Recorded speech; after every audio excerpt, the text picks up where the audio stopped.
يا أهلا بيكم في قعدة سينما. النهاردة هنكمل حلقات مسلسلات رمضان وهنتكلم عن مسلسل تحت الوصاية. فيلا يا أمنية نبدأ السرحة دي. اوكي، يلا بينا. انا متحمسه جدا صراحه، والسرحه دي حاسه ان هي هتبقى ان شاء الله لذيذه.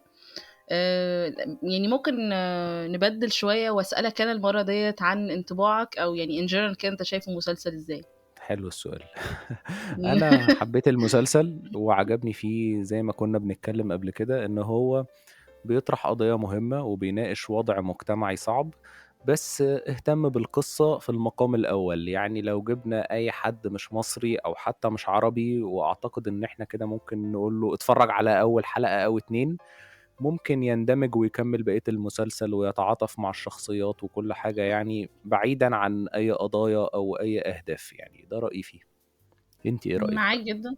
بصراحه معاك جدا صراحه في اللي انت طرحته، لان قبل اي حاجه هو فيه اهتمام فعلا بالحكايه، قبل ما يكون فيه اهتمام اكبر بالقضيه. يعني القضيه هي متضفره مع الحكايه، وده شويه احنا حاسين ان احنا حابين نشوفه اكتر، لان مؤخرا ابتدى يكون فيه توجهات ان احنا بنكتب عشان القضايا، مش بنحكي الحكايات بتاعت الناس عشان نقول القضايا جواها. فبتبقى مسلسلات مقالية أكتر يعني.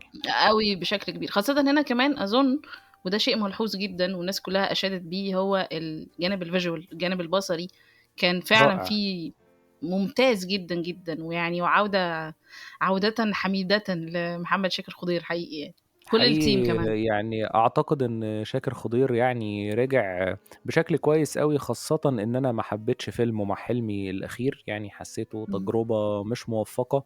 فبصراحة انا كمان من مستوى الفيلم حسيت ان هو ممكن يكون داخل في زون وحش كمخرج. لا، هو رجع بشكل سريع وكويس قوي بصراحة، فدي حاجة تحسب له. ده صحيح. وخلينا طالما احنا ابدينا اعجاب بالكتابة، ايه رأيك انتي في الكتابة؟ ايه نقط القوة اللي عجبتك وايه التحفظات اللي عندك؟ طبعا هو اولا الكتابه شيرين وخالد دياب، اللي هم دايما بيشتركوا مع بعض في سواء كان كتابه افلام او اعمال تانية. بالنسبه لي كانت من اكتر دي نقاط المرة القوه الأولى بدون لو محمد ولا كان في حاجات قبل كده؟ عشان أنا لا. مش متذكر. يعني هو دايما كان بيبقى فيه مشاريع مشتركه معاهم هم ومحمد دياب، بس في مثلا اظن كان طايع، كانوا هما الاثنين.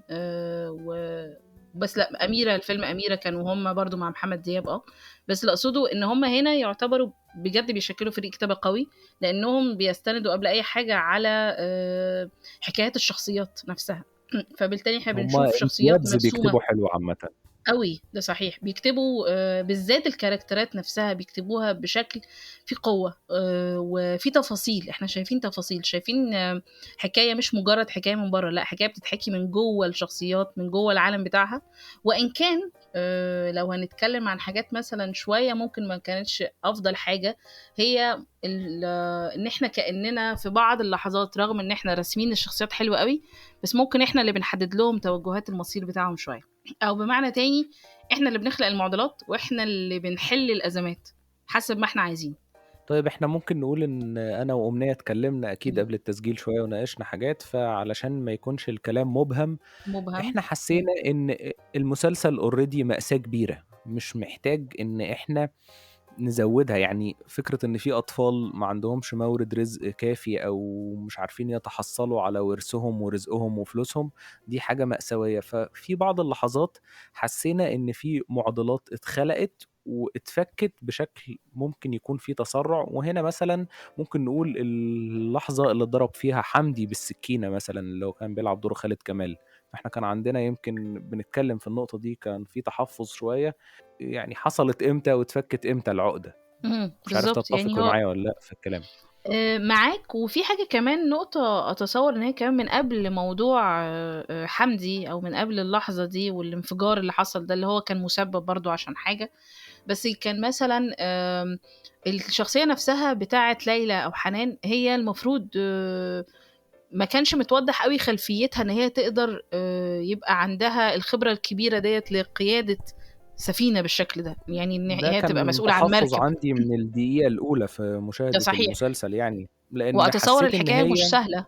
اتفضل. لا كمان انا مش تقليلا من ان اي واحده ست تعرف تعمل اي حاجه، لو كان راجل في الوضع ده برضو كنت هحس انه صعب، لان هي كل الخبره اللي بتقولها ان جوزها طبعا كان صاحب المركب مسموعة. وهو اللي بيدورها، وكمان ابوها تقريبا كان برضو بيشتغل في إمم، المجال. ففكرة بالضبط. الحاجات اللي بتتلقط بالسمع بالذات في مجالات البحر وكده، اعتقد ده هيبقى فيه خبرة واحتكاك مطلوبين علشان تقدر حتى تدي الحد الادنى اللي هي كانت بتقدمه. هي ما تقدمتش اهم. كخبيرة، ولكن برضو كانت اعلى تقدمي من انها. كمتمرسة، هي بالظبط. متمرسة شوية، دي حاجة. الحاجة كمان اللي حسيت إن هي كانت ممكن يعني برضه من ضمن الحاجات يعني إن لو إحنا بنتكلم عن حاجة واقعية وليها علاقة بالواقع بشكل مباشر وبنحتكي بشكل مباشر، تفاصيل مثلًا زي مثلًا التراخيص، الحاجات اللي هي تبان إن هي المفروض يعني أظن إن المركب دي زي العربية، فهي مش هتمشي كده منها لنفسها في أي حتة، بس هو في بشكل ناس على عام السوشيال بعيدًا. ميديا اتكلموا في الحكاية دي، إمم. ولكن برضو يعني ده ما نقدرش نقول ان بس هو في نفس احنا الوقت خبراء في ده، ولكن هي طبعا بالضبط. ممكن كانت يتم الاهتمام بده اكتر او البحث فيه اكتر، ده اللي احنا أنا بنقوله. مش باتكلّم إن هُم يروحوا يطلّعوا رخصة والّا بتاع، بس أحس إن ده برضه متضفّر جوّه لأ، ما الحكاية، إحنا حاضر، قصدنا إن إن ما القصة يكونش مثلًا يتم في تبقى إمم، يعني يتم الاهتمام بالنقطة دي أو مراعاتها إزاي إمم، ممكن تبقى ماشية والأمور ماشية بشكل سلس في إمم، الأحداث يعني. بالضبط، إنما ما يتمش التغافل عنها بالشكل ده. بس بشكل عام الحكاية نفسها كان فيها أكتر، يعني كان فيها أشياء أكتر تشغلك وتخلّيك يعني تندمج معاها أكتر من التفاصيل الصغيّرة دي، فده هي في دي حد النقطة ذاته كان الصح نقطة قوة جدًا، أو جدًا. التعبير الأدق الأدق. في الحكاية دي. بالضبط بالضبط. فعلًا. إحنا برضه كنا عايزين نتكلم عن الشخصيات. الشخصيات نقدر نقول إن هي العامل الرئيسي اللي بتحرك المسلسل ده طبعًا بجانب طبعًا. القضية وكله، ولكن هي كانت مكتوبة بشكل كويس جدًا. فإيه الشخصيات اللي عجبتك؟ هو بيتهيأ لي كلهم كانوا كويسين، بس إيه الشخصيات اللي علقت معاكِ كلّهم. أكتر حاجة؟ بصراحة أولًا هم كل الشخصيات كانت فعلًا ممتازة وفي مكانها، سواء كان أداءً أو حتى كمان كرسم للشخصية. من أكتر الشخصيات مثلًا اللي كانت حاضرة جدًا أو بتحضر في ذهني بشكل كبير، صالح اللي هو كان دياب، وزكريا اللي هو كان أحمد خالد صالح، و هو كلّهم بجد حاضرين. بس مثلًا شخصية اللي هو الحاج سيد اللي هو كان محمد عبد العظيم اللي هو كان بتاع الجمبري المزارع، إمم. وطبعًا رُشدي المهدي، وفي رُشدي وطبعًا المهدي. يعني رُشدي الشامي، sorry رُشدي الشامي. رُشدي بس المهدي مش ده عارفة ممثل مش قديم عارفة أوي، الناس صح؟ تعرف رُشدي المهدي والّا لأ، بالضبط. بتاع فراو سمحون ده؟ أيوه، أيوه بالضبط. بس طبعًا منى زكي أكيد اللي هي شخصية حنان، وبشكل عام الشخصيات كلّها في المسلسل كانت حقيقي تستحق. يعني أحمد عبد الحميد اللي هو اللي كان شنهابي، وخالد كمال اللي هو كان حمدي، وحتى الأطفال ووجودهم. بشكل عام الشخصيات كلّها كانت مهمة، بس اللي أقصده إن في شخصيات كانت موجودة علشان تحرّك الحدث، وفي شخصيات تانية كانت موجودة عشان تستقبل الحدث. وشخصية مثلًا ليلى كانت من أكتر الشخصيات اللي هي بتستقبل الأحداث، ومش بس الأحداث اللي بيتخلقها الشخصيات التانية، لأ كمان الظروف اللي موجودة. طبعًا العدو الأكبر اللي هو القانون، اللي هو اللي بيسبب الأزمة دي كلّها. بس مثلًا الشخصيات لو قُلنا من أكتر الشخصيات اللي كانت فيها قوة أو حضور، كان ومحرِّك كمان الحدث اللي هو مثلًا ربيع اللي هو رُشدي الشامي. عم ربيع، أحب أسمع وجهة نظرك. أنا يعني متّفق مع معظم الحاجات، وهامُر بسرعة على أسامي قُلتيها. أحمد خالد إمم، صالح أعتقد إن هو من أهم الممثلين اللي موجودين دلوقتي، قدرة كبيرة جدًا في التنوُّع على المستوى الشكلي كمان والمستوى العُمري بطريقة غير اهم، عادية. أحمد خالد صالح مش كبير أوي في السِن، ولكن معاه range في لعب الأدوار، باحس إن هو أحيانًا ممكن يكمّل معانا ل60 سَنة عادي، مش عارف بيوصل إزاي بالسهولة دي. هو شاطر جدًا، الحكاية جدًا دي فعلًا. إمم، الحكاية دي يعني صعبة ومش سهلة، وبيعرف يأدّيها كإنه هو فعلًا عدّى بالمراحل والخبرات العمرية دي، فبجد يعني دي حاجة تُحسب له. طبعًا رُشدي الشامي أنتِ لخبطتيني والله، رُشدي الشامي لأ رُشدي صح. الشامي مش المهدي، رُشدي الشامي. أيوه. رُشدي الشامي إمم، الحقيقة بقى له فترة أنا عارف إن هو ممثل كويس، ولكن الأدوار اللي كان بيختارها ما كنتش حاببها. السنة دي في الصندوق وهنا إمم، في تحت الوصاية، أداء ممكن يتقال عليه استثنائي، أداء ده عبقري في صحيح. رأيي، مش بابالغ في اللي باقوله.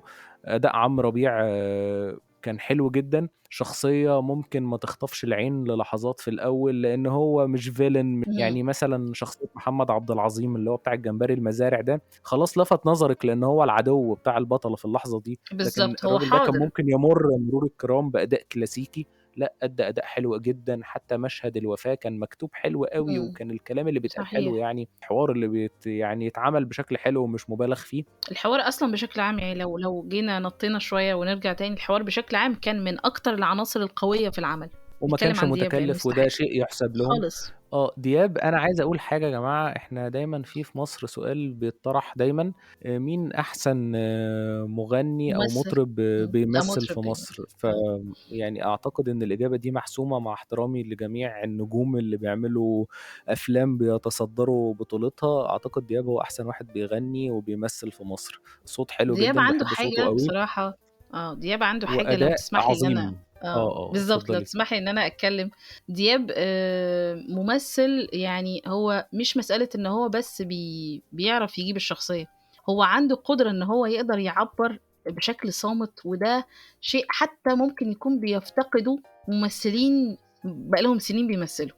عنده قدرة إنه إزاي يقدر يبقى حاضر جوّه الشخصية وبيعبّر عنها من خلال الشخصية نفسها، مش بشكل خارجي. دياب عنده والميزة كفاءة كمان إن ده كممثل مفاجأة لحد النهارده، لإن جدًا، كمان دياب جدًا عمره مبهرة ما قدّم نَفْسه كمطرب كممثل. أو ممثل محترف الاتنين، آه، يعني هو دايمًا دياب بالضبط. حتى في لقاءاته يعني دي حاجة مش باتكلّم على الحياة الشخصية كتير أوي في البودكاست أو اللقاءات بتاعة المشاهير يعني، ولكن أنا باحس إن دياب دايمًا بيحسّسني إن هو رايح الشغل يعني مش في دماغه حاجة، ولا يقعد خلّينا يتكلّم بس عن تجهيزاته الشخصية ولا التحديات ولا حتى التحديات اللي قابلها في الأغنية، هو دايمًا الراجل بيتعامل إن ده الشغل بتاعه، فده الأداء والquality اللي بيطلّعها تكاد تكون مبهرة على مبهرة. واحد بيتكلّم بالطريقة دي. مبهرة فعلًا، يعني فعلًا زي ما باقول لك هو فعلًا الملحوظ إن فعلًا في مجهود كبير جدًا بيتعمل عشان الشخصية تطلع بالشكل ده، بس كمان الملحوظ وده شيء مهم ويُحسب للمُخرج هنا في المسلسل ويُحسب كمان للكتابة، إنه كل الممثلين على نفس الدرجة بصراحة من الكفاءة، يعني كل الممثلين على نفس الدرجة إن أنت شايف إن في إدارة مميزة جدًا للمُخرج،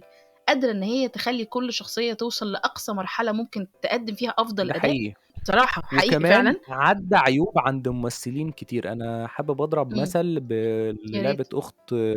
لعبة دور أخت منى زكي، مها مها نصار، مها نصار. نصار. مها نصار إمم. عندها عيب قاتل كممثلة، أنا دايمًا لمّا باوقّف كده في التلفزيون أشوف ليها مشاهد، حتى لو مش متابع القصة، ملاحظ إن هي إمم. بتلحّن أي حوار بتتكلّمه، حتى في سوقة الكانتو أنا شُفتها في لقطتين كده كنت باتفرّج على إمم. التلفزيون، كل الحوارات بتتكلّمها وهي ملحّناها بالطريقة دي، في لأ هنا تتوين، في بتتكلّم تتوين بشكل في الكلام. كويس.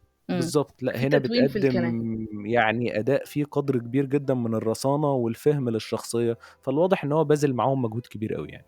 هو شاكر خضير بصراحة يعني أتصوّر حتى شغله الدراما اللي كان قبل كده، هو عنده القدرة دي، جراند بيعرف إزاي أوتيل يتواصل مع وطريقي الممثلين. وكده، بالضبط، بيعرف إزاي يتواصل مع أعتقد قدّم الممثلين. ناس كتير في تطفئ أوي، يعني الشمس. تايسون آه. بيبقى رهيب معاه برضه يعني. جدًا. في فعلًا قدرة إن هو يقدر يتواصل مع الممثلين ويقدر يطلّعهم بالشكل اللي المفروض اللحظة دي محتاجاه.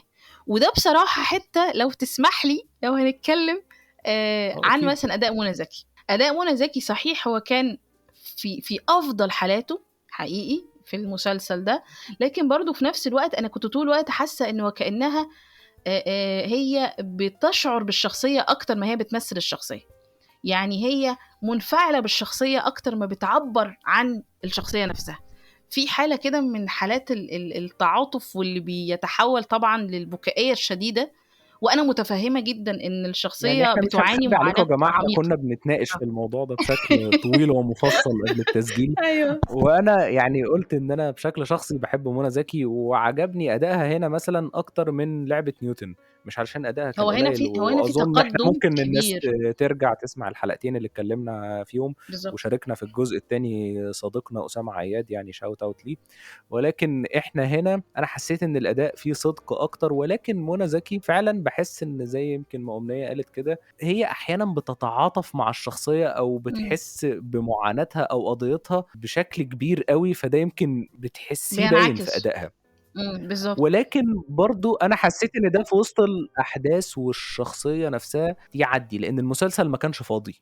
معاك جدًا، معاك جدًا، خاصةً إن في عناصر تانية تعتبر يعني تكاد توازي نفس الأهمية اللي بتوازيها سواء كان الكتابة وقوة الحوار اللي إحنا بجد ممتاز جدًا، وفي نفس الوقت برضه قوة الشكل البصري. يعني هنا إحنا كأننا قصاد مثلث أو كمان يعني عارف مجسم كده فيه أضلع كتير هي بتشكل عناصر القوة، فأتصور وعلى إن فكرة المسلسل إحنا فعلًا. بنسجّل الحلقة إمم. دي بعد ما اتعرضت الحلقة الأخيرة بكام يوم، أنا على آه. فكرة ما قدرتش أوصل للاستنتاجات دي أوي غير إمم. بعدها بكام يوم، لإن المسلسل الحقيقة يعني تحسّي إن هو خلّاكِ تتعاطفي مع الشخصيات ده بشكل شخصي بالنسبة لي يعني. يعني أنا اتعاطفت معاهم وفي النهاية كنت حقيقي متعاطف ومتأثّر جدًا معاها، فإحنا دلوقتي بنتكلّم وإحنا قادرين نفكّر، فده أعتقد إن بالضبط. المسلسل نجح إن هو يوصل لنا يعني. هو أنا صراحة يعني انفعلت بالمسلسل بشكل كبير على مدار حلقاته، يعني مش بس في الحلقة الأخيرة، بس فعلًا على مدار حلقاته. والميزة اللطيفة فيه إن هو مش جايب لك الأشرار كإن هم أشرار قادمين من عوالم شريرة، لأ، إمم. هم أشرار، هم مش أشرار، هم بني آدمين، وكل شخص اختار طريقة معينة عشان يعبّر بيها عن رغ عن عن عن دوافعه، فاهم؟ يعني الجد دوّة أو العم هم مش أشرار في طبعهم، بس هو القانون يعني هم مدّيهم شخصيات مساحة حقيرة إن بس هم مش أشرار بالفطرة، معاك، بس في هم ممكن، حقارة كده فاهم؟ هو وده فرق في على حقارة فكرة. وبناوة، بالضبط بس في الوقت نفسه ما تقدرش تقول إن هو الشرير اللي لابد إن هو يُقام عليه الحد، لأ، هو بني آدم وهو اختار الطريق دوّة عشان يعبّر عنه. حنان لأ، هي إحنا برضه ممكن اختارت نقول الطريق ده كمان عشان الذكاء إمم. اللي أعتقد إن أنا ممكن يعني مش عارف تختلفي والّا تتفقي فيه، شخصية دياب مثلًا إمم. هو بيلعب دور الشر، ولكن دياب آه. هو أصلًا ما كانش مخانقهم، هو عايز يسرقهم، فدي حاجة تانية. أيوه. يعني هو هو ده مش طار شخصي، يعني هي مش personal، يعني هو مش حاطط حنان في دماغه، لأ هو لو هي ال جابت المركب تغور أصلًا بالنسبة له. خلصت. ف بالضبط. فهو عنده حقارة ودناوة تفوق، يا ريته كان شرير أحيانًا تحسّي كده يعني. يا ريته حاططها في الشخصية دماغه. هي المشهد بتاع لمّا هُم جُم عشان يستولوا على المركب ويحرقوا المركب، المشهد ده بالضبط، من عياطه أفضل في الحرق المشاهد. ده هو يعني عياطه بعد الحرق يبيّن هي مفتاح شخصيته، هو أصلًا أنا عايز القرشين بالضبط. وأروّح، خدي العيال بس في ابلعيهم يعني، بس هو ده ح هو دماغه يعني. بس هو الشخصية حَسِّت في لحظةٍ ما إن وكأنها تسبّبت في جُرم، يعني مش بس عشان الأم وعيالها، عشان هو شخصيًا خسر. فأحيانًا أنا هو قصدي لمّا إن علَمه الشخصيات في انهار المسلسل حس ميزتها يعني أكل قلم على وشه فوّقه يعني، خلاص عرف بالضبط. هو عامل إيه. الشخصيات ميزتها إن هي فاهمة أوي هي دوافعها إيه، وكمان العوالم اللي حواليها عاملة إزاي. زكريا اللي هو بيساعد بشكل فيه تدرُّج ممتاز بجد، رسم الشخصية بتاعة زكريا واللي هو وصل له بعد كده، في البداية كان حاجة وفي النهاية كان حاجة. بس حابة كمان إن أنا أنكشك في نقطة، أنت إيه رأيك إمم. في اللي كان عمله حمدي بعد وفاة عم ربيع؟ مش عايز نعمل إن إحنا جمعية تعديل السيناريو، ولكن لأ أعتقد إن خالص. العداوة اللي كانت بين حمدي وعم ربيع كانت إمم. مُفرطة على التعاطف اللي حصل، فيعني أعتقد إمم. زي ما قُلنا الحاجات والإيقاع والجماليات اللي في إمم. المسلسل بتخلّي الواحد يبلع ضبطت. حاجات، ولكن صح. أعتقد كانت تخلّي يعني كنا ممكن نخلّي إن في علاقة، إن مثلًا الراجل ده تمام بيحب الستات وعنده ميول تحرُّشية وكل الكلام ده، إمم. ولكن بيكبر لعم ربيع مثلًا، فصدمة موت إمم. عم ربيع كانت ممكن تبقى بالنسبة له شيء يغيّر الأمور. يكون في فهو تفاصيل م بس هو صغيرة هو كده ما كانش تمهيدية. بيكبر له يعني فاهمة، يعني هو إمم. فاللي هو أنت إيه الحسرة اللي أنت فيها دي؟ هو كان يبقى في تفاصيل بس تمهيدية صغيرة، مع كده المسلسل كلّه فعلًا على بعضه زي ما أنت قُلت، وأنا فعلًا شايفة ده جدًا. بشكل عام in general هو فعلًا ممسوك جدًا، مشدود جدًا إيقاعيًا، مشدود جدًا كمان في الشكل البصري. حابة إن إحنا كمان نتكلم بقى أكتر عن إحنا الحاجات أكيد البصرية هنتكلم عن الحاجات الخاصة دي، بيه. وطبعًا إحنا إمم. هنا إحنا معجبين بالمسلسل فقاعدين يعني زي ما نكون بقى يعني من كتر شايف؟ كده إعجابنا بيه قاعدين بينج بونج نحنتف بقى هو إعجاب. كان هيبقى جامد إزاي، بالضبط. ولكن مثلًا أيوه. في مسلسلات تانية يعني اتكلمنا عنها والحلقات نزلت خلاص كانت يعني الدنيا مضروبة يعني كده وإحنا بدون ذكر بنتكلم أسماء. بشكل فوق الوش. آه، بالضبط. ادخلوا اسمعوا. لأحسن حد يقول لنا إمم. يا ليفا والّا حاجة تبقى الدنيا بايظة يعني. بالضبط. آآ قبل ما ننتقل لتفاصيل تانية، حابب أقول برضه إن في شخصيات حبيتها زي شخصية علي صبحي، الراجل ده يعني آه. مدّينا يعني إحساس بالبرشامة طول الوقت بصراحة. آه. جامد هو جدًا بصراحة خطير. بصراحة، ودمه يعني خفيف بصراحة، كفاية ضحكته علي يعني. صبحي كممثل علي صبحي كممثل بجد فعلًا، يعني أنا باتبسط جدًا، جدًا لمّا باشوف اسمه على أي تتر، لإن هو ممثل مهم وبيعرف أوي بقى إزاي يعمل، عارف تفاصيل الشخصية. يعني هي الشخصية مكتوبة حلو ده شيء أكيد، بس هو عنده علي القدرة إن هو الطيب يضيف كان تفاصيل طيب زيادة الشخصية. بس كان كويس برضه. أستاذ علي الطيب، أنت طيب أوي، يعني الكاركتر نفسه كان طيب. بس هي الفكرة إن الميزة في المسلسل على مختلف الشخصيات إن كان عندهم قدرة إن هم يقدروا يعبّروا عن الشخصية من خلال داخل بس أداؤه الشخصية. كان هي حلو شخصية قد بجد. كده، ما ده اللي انا قصدي عليه، انه الاداء متواكب مع الشخصيه. ايه، ما انا مش هضيف تفصيله لمجرد ان انا اظهر او يبقى في اضافه ليا وهي مش موجوده في الشخصيه. الميزه قوه الممثل ان هو يبقى قادر امتى او يعرف يبقى عنده كل الملكات، بس يعرف امتى ان هي تتوظف وتبقى موجوده، ومش الطفلين كانوا لمجرد ان انا كويسين مثلا. قوي، تحديدا ياسين جدا. طبعا برضه.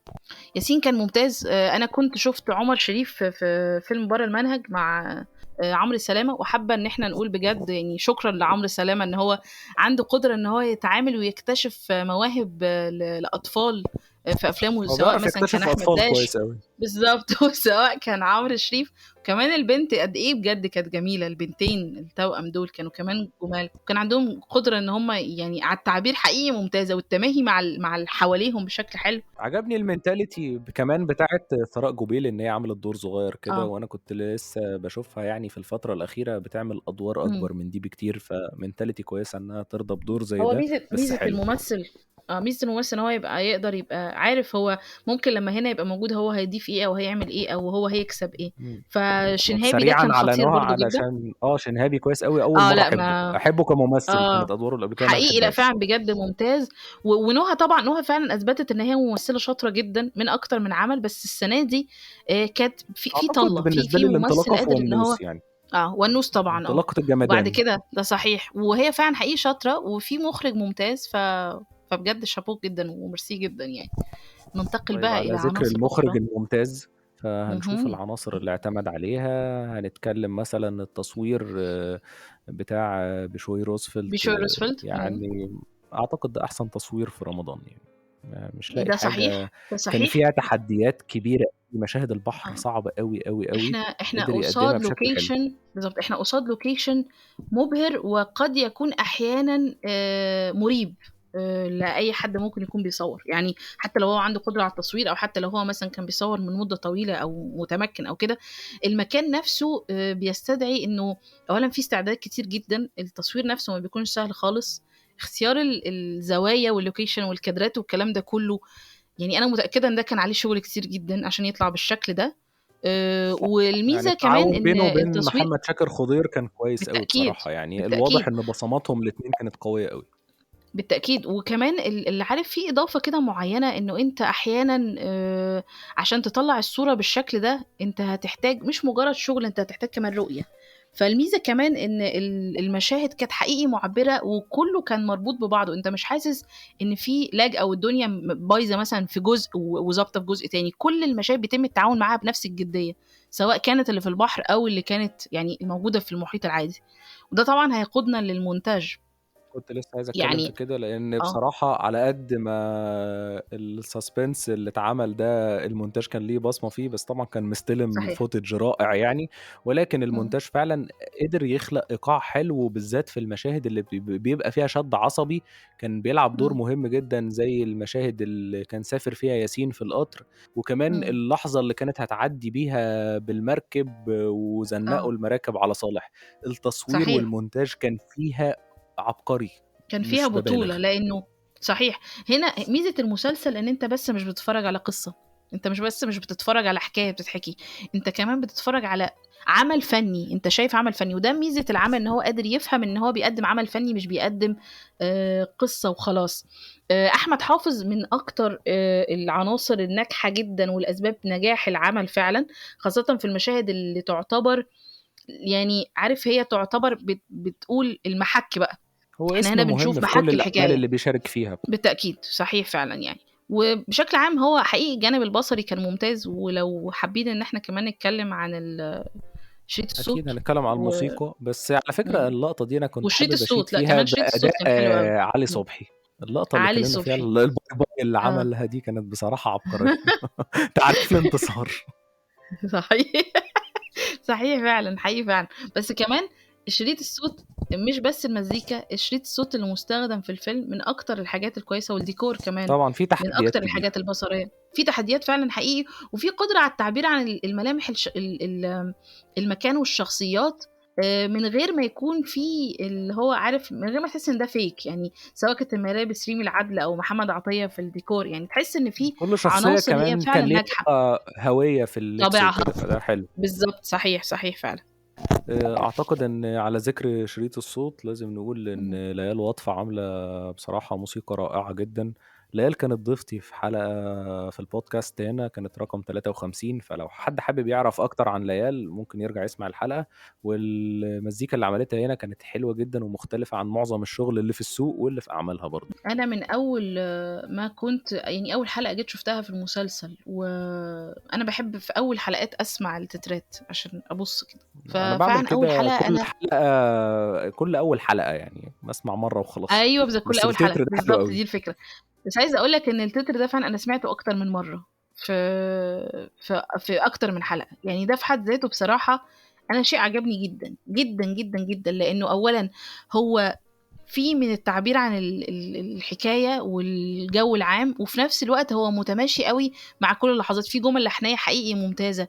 المشهد بتاع حرق المركب، الاستخدام وتوظيف الموسيقى فيه كان أكتر من رائع، وده عشان فعلًا كمان الموسيقى نفسها كانت حلوة.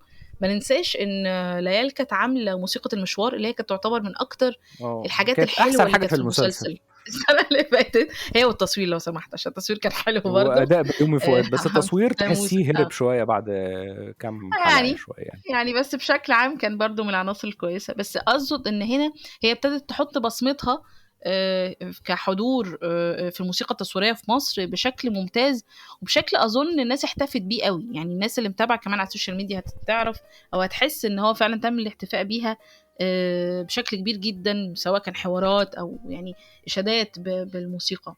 ده حقيقي. وعلى ذكر المأساة بتاعت حرق المركب، حابب أقول على الجانب مم. الآخر لحظات الانتصار كانت الموسيقى فيها حلوة قوي.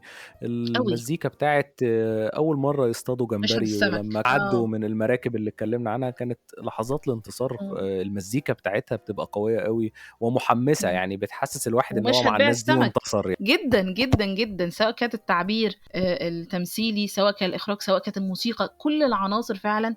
هو بيقول لك إن المشهد ده فعلًا فيه مشهد انتصار حقيقي، هنا في قوة حقيقية الشخصية بتكتسبها، الألم الشخصية فعلًا بتتألم بشكل كبير، حقيقي بجد شكرًا. أعتقد إن إحنا اتكلمنا بما فيه الكفاية عن تحت الوصاية، اهم. غطينا معظم النقط. مش عارف انتي في حاجة عايزة تقوليها في الآخر ولا لأ؟ أظن لأ، أنا بصراحة عن نفسي مبسوطة بالحلقة ومبسوطة بالمسلسل، وحابة أوي إن الناس تشوف المسلسل علشان تعرف إن مش بالضرورة خالص إن إحنا نقعد نتكلم كلام كتير أوي عشان نتكلم عن حاجة معينة، لأ بالعكس. حابة كمان أقول حاجة، إن الأفون تتر في المسلسل كان حلو، وإن كان في مشابه ليه مثلًا، في ناس كانت بتتكلم إن هو شبه شوية فاتن أمل حربي، بس حابة أقول هنا إن الأفون تتر في كل حلقة كان حقيقي فيه إضافة، مش مجرد إن هو موجود لأنه ظاهرة شكلية موجودة في الحلقة، وإن بالظبط. كمان هو 15 حلقة وكان فدي حاجة حلوة كأنه أوي. كان خط مستقل كمل في آخر بالضبط، حلقة، وكأنهم زي ما حطونا في قلب الحدث كانوا بيعرفونا إيه اللي حصل لحد ما وصلنا للحلقة الأخيرة، فدي تحسب لهم بصراحة ذكاء كبير. صحيح، جدًا، جدًا، فبجد مشكورين حقيقي والناس اتبسطت، وأظن رغم إن هو كان مسلسل فيه قسوة كبيرة من أو فتح عينين الناس على قسوة كبيرة موجودة، بس هو كمان حقق لهم إمتاع بشكل كبير. حقيقي. وأعتقد إنه حمس الناس إن هي تتفرج على شغل الناس اللي اشتغلوا في حاجات تانية جاية.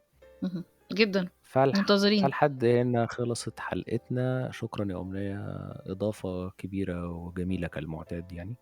بجد شكرًا أوي، وأنا باتبسط، وحقيقي يعني مبسوطة بالناس وإن هي تسمعنا وتعمل كل حاجات بقى share وsubscribe والحاجات دي كلها. فاعملوا زي ما أمنية قالت، ونتقابل الحلقة الجاية. مع السلامة.